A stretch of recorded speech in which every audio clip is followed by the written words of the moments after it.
नमस्कार, मैं राज और आप देख रहे हैं मास्टर न्यूज।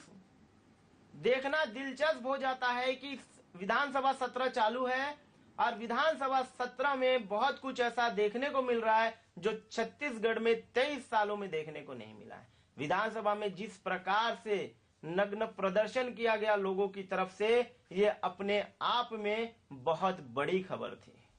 विधानसभा में विपक्ष भी कांग्रेस पर हमलावर है और ये हमला तब अहम हो जाता है, ये नग्न प्रदर्शन तब अहम हो जाता है जब छत्तीसगढ़ में नवंबर के आसपास चुनाव है। क्या चुनाव में कांग्रेस को भारी सीटों का सामना करना पड़ेगा?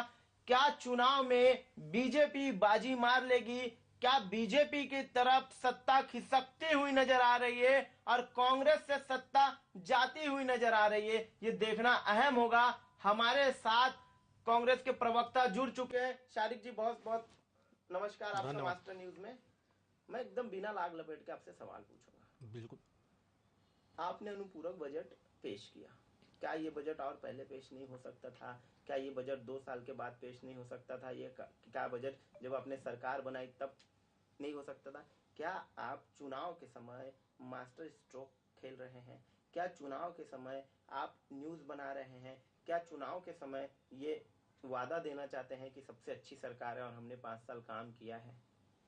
देखिए, सबसे पहले तो ये समझने की बात है कि ये चुनाव के समय बजट लाया गया ऐसा नहीं है। हमारा जो एक वार्षिक बजट है जो विगत 5 सालों से एक जन कल्याण को लेकर आदरणीय भूपेश बघेल जी और कांग्रेस की सरकार पेश कर रही है, उसका भी प्रावधान इस वर्ष हो चुका है। लगभग 1,26,000 करोड़ रुपए का बजट इस वित्तीय वर्ष में प्रस्तुत किया गया।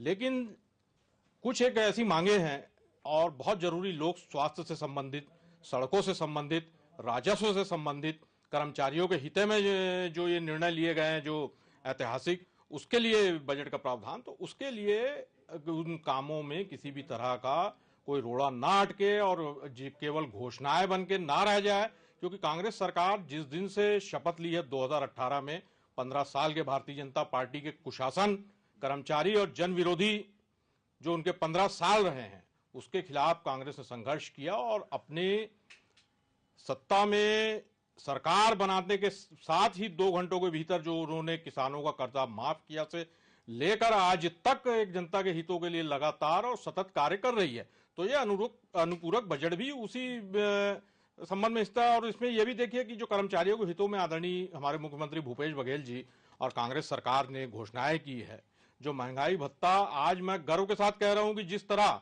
आज धान के मूल्य आज पूरे छत्तीसगढ़ में, पूरे भारतवर्ष में सबसे अधिक कहीं मिल रहा है तो छत्तीसगढ़ में मिल रहा है, उसी तरह जो महंगाई भत्ता है केंद्र सरकार के बराबर, और जो सबसे ज्यादा महंगाई भत्ता देने वाले राज्य हैं, 2-3 राज्य और है, उसमें छत्तीसगढ़ शुमार हो गया है, जिसमें कर्मचारियों के हितों के लिए इस तरह से जो हमारे संविदा कर्मचारी हैं उनकी लगभग 37,000 से 40,000 ऐसे कर्मचारी हैं जिनके वेतन में 27% की वृद्धि की गई है। और साथ ही जो दैनिक वेतन भोगी कर्मचारी हैं, 4,000 रुपए महीना उनके वेतन में वृद्धि की गई है। साथ ही जो गृह भाड़ा हमारे कर्मचारियों को मिलता है उसमें वृद्धि की गई है। इसी तरह जो पटवारी भाई है, हमारे कोटवार भाई हैं, जो मितानिन बहनें हैं, और साथ ही जो सचिव हैं जो ग्राम पंचायत के, उनके मानदेय में वृद्धि की गई है। तो सरकार कर्मचारियों के हितों के लिए जो कुछ एक चीजें एक रह गई थी उसको, और भारतीय जनता पार्टी जो आज बात कर रही है, 15 साल में उसने कर्मचारियों के हितों में ऐसे निर्णय नहीं लिए जो हमने 4.5 साल के अल्प कार्यकाल में लिए। और अल्प कार्यकाल में इसलिए कह रहा हूं कि लगभग इस सरकार के 4.5 साल के कार्यकालों में 2 साल तो कोरोना जैसी विभीषिका जिससे पूरा विश्व, पूरा देश, हमारा प्रदेश भी जूझा, उसमें पूरे सरकार के जो संसाधन हैं, जो वित्तीय व्यवस्थाएं हैं, वो लोगों को बचाने के लिए, कोरोना की महामारी में अधिक से अधिक उनको राहत मिल सके, उचित इलाज मिल सके, तो सरकार और सरकार के पूरे तंत्र, कांग्रेस पार्टी का जो संगठन है, पूरी तरह सेवा में और उनके प्रबंधन में लगे रहा। तो एक मुख्य रूप से जो काम करने के लिए हमें 2-2.5 साल मिला, और उसमें हमने जो, चाहे किसान वर्ग रहे, चाहे हमारे बेरोजगार नौजवान रहे जिनको बेरोजगारी भत्ता मिल रहा है, और हमारे शहरी वर्ग है, बल्कि मैं तो ये कहना चाहूंगा कि जो हमारी कांग्रेस सरकार की छत्तीसगढ़ की योजना, सरकार ने जो योजनाएं लागू की है, उसके जो लाभार्थी हैं जो उन योजनाओं का लाभ मिला है, तो अब मैं पूरे दावे के साथ कह सकता हूं कि लगभग लगभग 100% जनता जो छत्तीसगढ़ की है इन योजनाओं के दायरे में आए और कहीं ना कहीं उनका लाभ इस सरकार की योजनाओं को पूरे छत्तीसगढ़ की जनता को मिला है। किसानों को आपने पैसा किस्त में दिया, पहला बात। दूसरी बड़ी बात, आप बोल रहे हैं कि हमने पटवारियों के साथ खड़े थे, हम इनके साथ खड़े थे, हम उनके साथ खड़े थे। ये खड़ापन जो है आपका आखिरी में क्यों दिखता है? आप पटवारियों के साथ शुरू में क्यों नहीं खड़े थे? मैं बार बार ये बात को दोहरा रहा हूँ।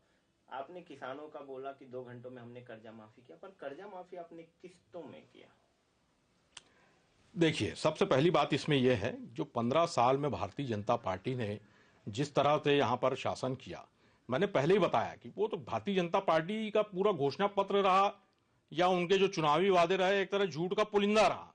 उन्होंने किसानों से वादा किया। आपने भी गंगा जल की झूठी कसम खाई? बिल्कुल नहीं खाया। आप अभी भी अपना यूट्यूब खोल के देख लीजिए, हमने गंगा जल की, और हमारे जो प्रवक्ता, क्योंकि मैं खुद उस प्रेस कॉन्फ्रेंस में मौजूद था, आपने कि किसानों का कर्जा 10 दिन के अंदर माफ होगा, बल्कि हमने तो 2 घंटे में माफ कर दिया। आपने कहा शराब भी बंद करेंगे। लेकिन जो गंगा जल की सौगंध खाई गई, शराब बंदी पे भी देखिए, आज मैं आपको एक ऐसी बात बताना चाहता हूं कि शराब एक बहुत बड़ी सामाजिक बुराई है, एक बहुत बड़ी कुरीति है, लेकिन सत्य यह भी बात है कि बहुत सी संख्या में पूरे देश में हमारे जनता उसका सेवन करती है और उसके नशे में गिरफ्त में है। अब ये इस बुराइयों को जिस तरह से हमने कोरोना काल में भी देखे कि एक बहुत लंबे समय शराब की दुकान पे भी आपके ऊपर बड़ा आरोप लगा कि आपने कम दामों की किट खरीद करके उसे महंगे दामों में बेचा, महंगे दामों में जनता को दी। ये आरोप बहुत बड़ा लगा जो कोरोना में छत्तीसगढ़ की सरकार पे लगा, और ये आपकी सरकार पे बहुत सारे आरोप ऐसे लगे हैं। देखिए, आरोप प्रत्यारोप एक भारतीय जनता पार्टी या जो भी विपक्षी दल रहे उनकी राजनीति का और लोकतंत्र में एक हिस्सा रहता है। देखिए, अब सबसे पहली बात तो मैं ये बता रहा हूं कि आजकल सब चीजें ऑनलाइन होती है। अब धान खरीदी जो भारतीय जनता पार्टी के समय में, उस समय कोचिए और जो बीच के लोग हैं, मतलब रकबा कम कर दिया आपने धान खरीदी में, क्यों ऐसा? कैसे रकबा कम किया हमने? आप बताइए कैसे आपने कम? भाई, रकबा बड़ा है, बल्कि हमें तो बड़े उत्साह के साथ हम ये कहना चाहते हैं कि भारतीय जनता पार्टी के समय में 15 साल लगभग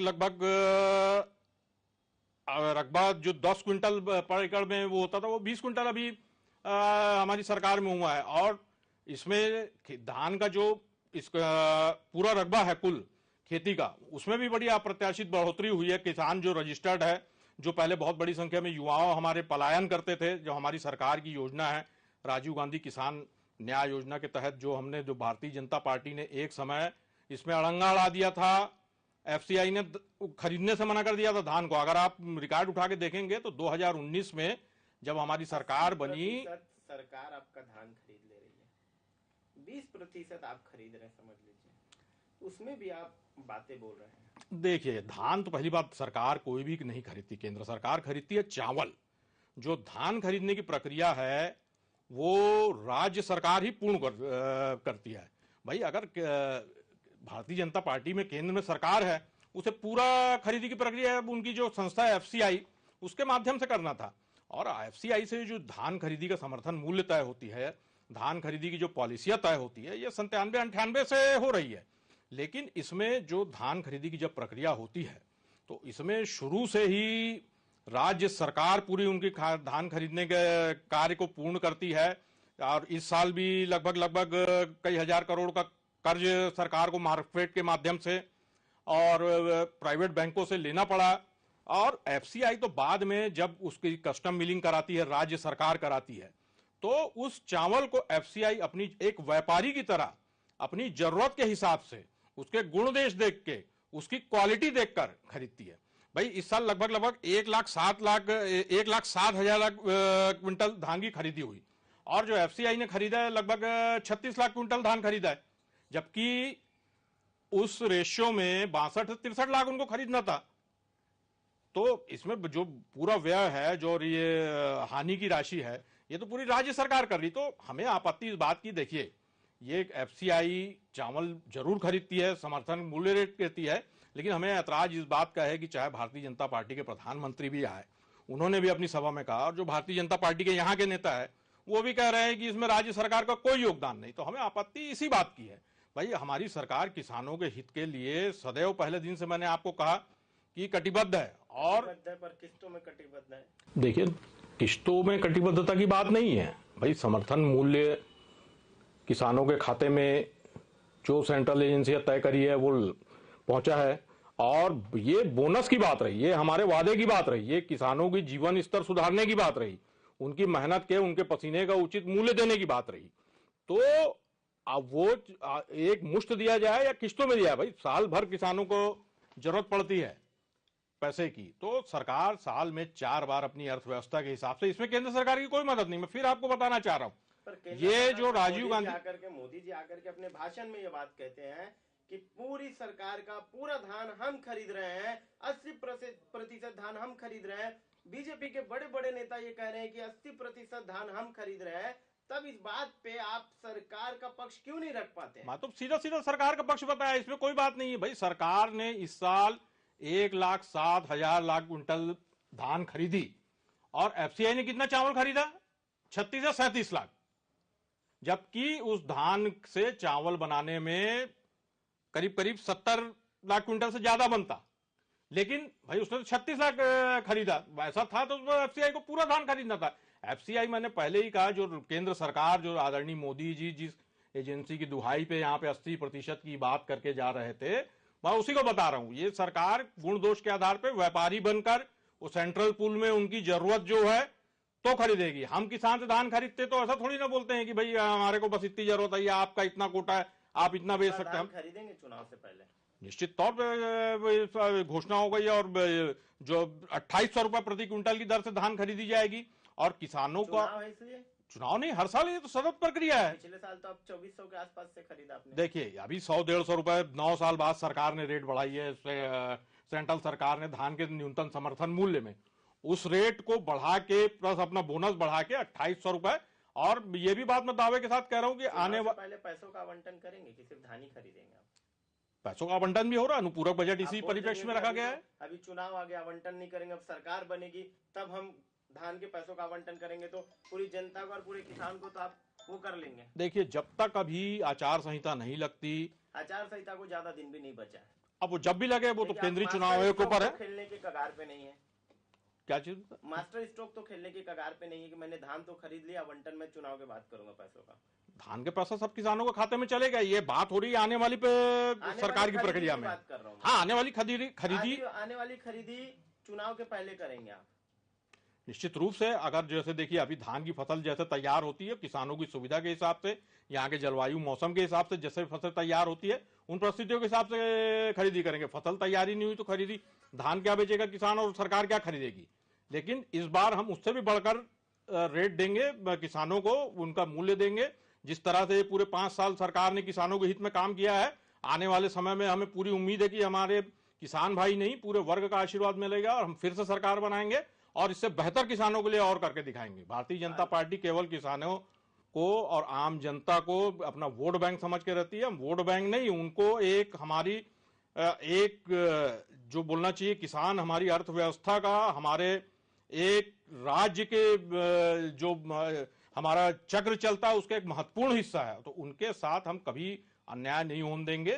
ये इस सरकार हमारी पूरी तरह प्रतिबद्धता है। दिया आपने अनुपूरक बजट में पटवारियों को 500 रुपए भत्ता जो उनका संसाधन के लिए रहता है वो भी दिया गया है। और अभी अनुपूरक बजट में 7-8 प्रकार की मांगे थी उनकी।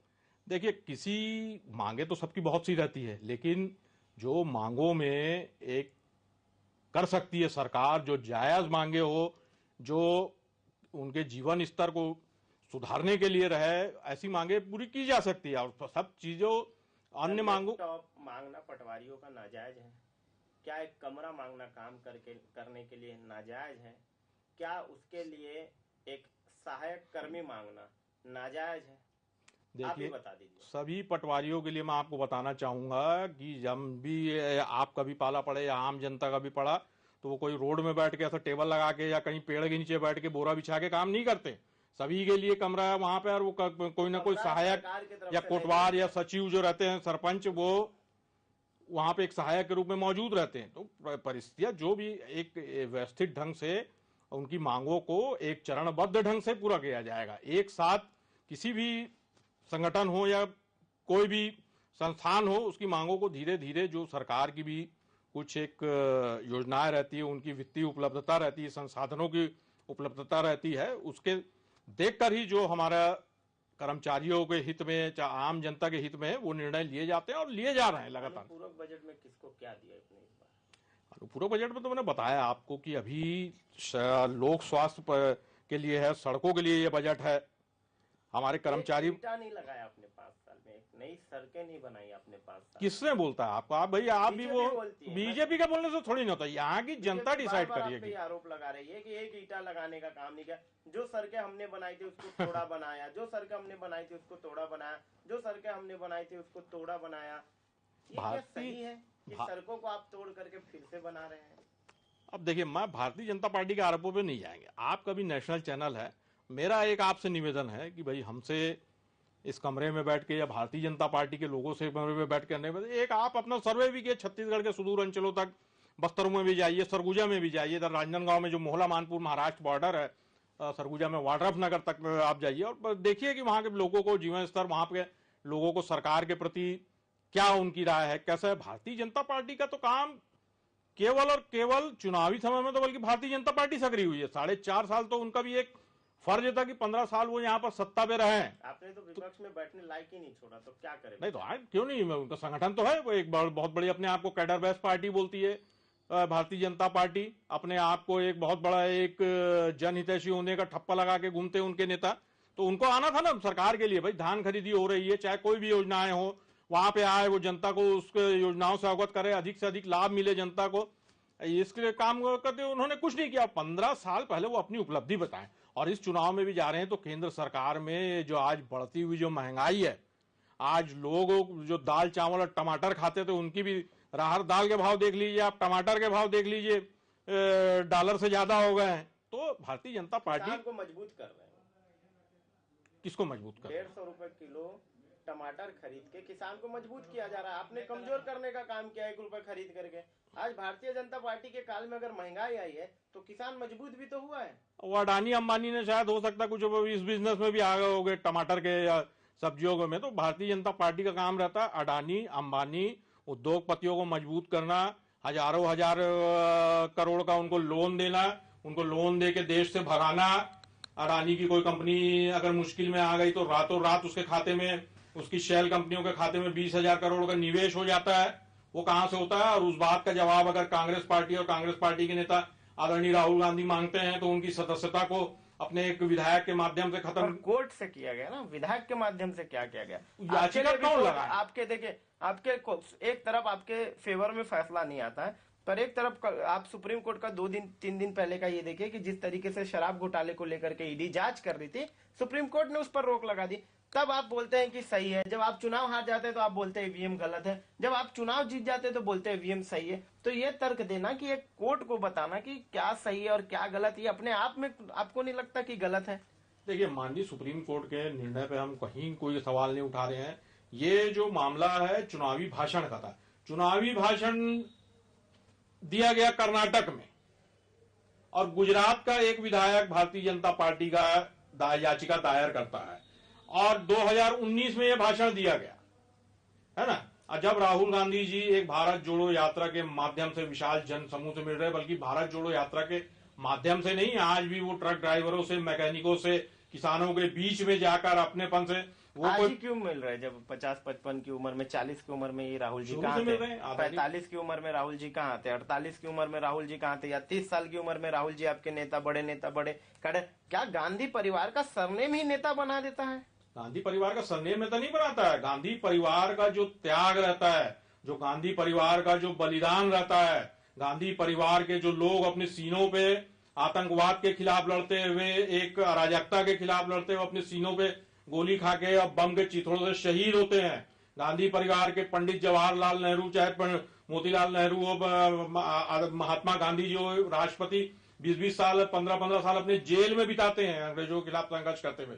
ये रहता है, केवल गांधी परिवार का नाम नहीं रहता है। इसका फल भी तो आपको मिला। कोई फल नहीं। 4 बार क्या बोलते 4 प्रधानमंत्री देश को दिए, 4 से ज्यादा ही प्रधानमंत्री। नेहरू जी प्रधानमंत्री रहे, इंदिरा गांधी प्रधानमंत्री रहे, राजीव गांधी प्रधानमंत्री, उसके बाद सोनिया गांधी का एक अरसे तक राज चला। वो खैर प्रधानमंत्री नहीं रहे, पर उन्हीं के पार्टी के प्रधानमंत्री रहे। मनमोहन सिंह प्रधानमंत्री रहे। तो ये सब ये चीजें जो अपने देश के लिए की है, तो इसका फल भी तो देश ने आपको दिया है। अगर आपने जनता के लिए गोली खाई तो जनता ने आपको 70 साल राज भी करने दिया। ये बात आप क्यों नहीं बोलते कि हम शहीद हुए हैं? ये ठीक बात है कि आपके कैडर से आपके नेता शहीद हुए, पर नेताओं को वोट भी मिला है, प्रधानमंत्री भी आपके रहे हैं। 70 सालों के आसपास सिर्फ और सिर्फ इस देश में जो राज रहा है वो सिर्फ गांधी परिवार का राज रहा है। देखिए 70 साल इस देश में राज रहा है, ये एक विचारधारा का राज रहा है। इस देश में आज भी 2 तरीके की विचारधारा काम करती है, एक गांधीवादी विचारधारा और एक गोडसेवादी विचारधारा। तो गोडसे का समर्थन नहीं करते हैं। बोले उनके किसी नेता को आप बैठाइए, गोडसे मुर्दाबाद बोले नहीं, उन्होंने किसी चैनल में नहीं बोला ऐसा। हम बुला के आप बुलाइए कि क्यों नहीं लगाते? किसी दिन बुलाता हूं, किसी दिन बुलाता हूं। मुर्दाबाद का वो नारा लगा दे। गोडसे पे एक पूरा एडिशन किया। भारतीय जनता पार्टी का कोई जो सर्वमान्य जो अधिकृत नेता हो तो मैं बिल्कुल मैं यहाँ जितने भी अभी तक आए हैं सारे अधिकृत नेता ही आए। मैं पार्टी के एकदम मेन कैडर से नेता बुला करके आपके सामने बैठाऊंगा और देखते हैं इस पे एक बार और चर्चा हम करेंगे। एक अहम सवाल मेरा आपसे ये बन जाता है कि क्या इस बार सरकार बनाना आपके लिए मुश्किल होगा? देखिए मेरे हिसाब से, और जो कांग्रेस पार्टी के आदरणीय भूपेश बघेल जी अभी हमारे नवनियुक्त अध्यक्ष बने, नौजवान के पार्टी में फूट डल चुका है। एक तरफ मोहन मरकाम खड़े हैं, एक तरफ आपके टीएस बाबा खड़े हैं, एक तरफ भूपेश बघेल खड़े, एक तरफ ताम्रध्वज साहू खड़े। क्या ये गलत भ्रांतियां है? सब एक साथ खड़े हैं और सब एक साथ मिलकर, जैसे 2018 में हमने यहाँ पर सरकार लाई थी, और सरकार हम कोई कांग्रेस के हैं करके नहीं बोल रहे कि सरकार लाएंगे कि किसी के नाम से सरकार। जो जनता के लिए काम किया गया है, मैंने अभी पुनः इस कार्यक्रम की शुरुआत में चर्चा में आपसे कहा कि हमारी सरकार की कोई भी ऐसी योजनाएं नहीं है जिससे एक भी आदमी को लाभ नहीं मिला। लगभग 100% जो छत्तीसगढ़ की जनता है वो कांग्रेस सरकार की योजनाओं के दायरे में आई है कहीं ना कहीं से, चाहे वो शहरी जनता रहे। बिजली बिल हाफ का भी हमने वादा था वो पहले महीने में ही पूरा किया और उसमें जनता को एक बहुत बड़ी राहत मिली। आज बेरोजगारी भत्ता दिया जा रहा है रोजगारों को। भारतीय जनता पार्टी ने तो 2003 या 2008 के चुनाव में 500 रुपए बेरोजगारी भत्ता देंगे बोले थे, वो उन्होंने बात पूरा नहीं किए। वो क्या बड़ी बड़ी बात करेंगे चुनावी समय में आकर। महत्वाकांक्षी योजनाओं में आपका एक महत्वाकांक्षी योजना है गोधन न्याय योजना। जी हाँ बिल्कुल। बीजेपी का बार बार आरोप कि गोधन न्याय योजना में गौठानों में 1300 करोड़ के आसपास का घोटाला किया। गौठान बनने थे 10 लाख में, इन्होंने सैंक्शन किया 19 लाख, 20 लाख, 25 लाख, 30 लाख। तो जहां भी आपको मौका मिला आप चूके नहीं। देखिए बड़ा हास्यास्पद लगता है भारतीय जनता पार्टी को। देखिए जो गांव की जनता जरूर थोड़ा सा इस बारे में लेके कुछ सोचे। आजकल सभी चीजें ऑनलाइन हो गई है, ये डिजिटल क्रांति का दौर है जो आदरणीय हमारे अभी नाम दिए प्रधानमंत्री राजीव गांधी जी ने जिसकी नींव रखी थी वो आज इतनी मजबूत हो गई है। बीजेपी कहते वो नहीं लाते तो कोई और लाता। अब देखिए पर आता जरूर। क्या ये सिर्फ राजीव गांधी के लाने से ही कंप्यूटर आया? क्या राजीव गांधी के लाने से ही टेक्नोलॉजी आया? क्या कांग्रेस थी तो टेक्नोलॉजी थी? बार बार जो बीजेपी लगातार कांग्रेस पे ये आरोप लगा रही है कि अगर कोई नहीं प्रधानमंत्री होते तो भी आता, बीजेपी की होती तो भी आते, बीजेपी और कांग्रेस की नहीं किसी तीसरी पार्टी की होती तो भी क्रांति आती। क्रांति तो आना तय था।